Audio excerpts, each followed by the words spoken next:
Hi guys, hi. Welcome back to my channel.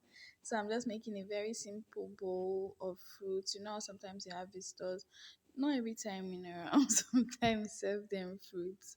So I'm just doing just a very basic bowl, pawpaw, and then I decided to add pineapple when I was almost done.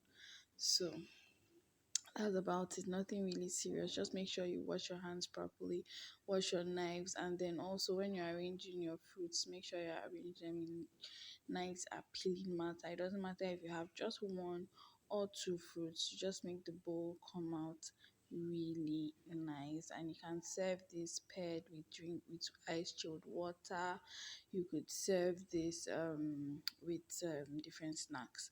And then also, if you're like me and you don't wash plates, you don't want to wash cutlery, you want to make life easy for yourself, you can just pop in a few toothpicks in there, and then just leave it for your guests so that they can pick, and everybody's doing fit farm these days, so let's help promote the fit farm ministry.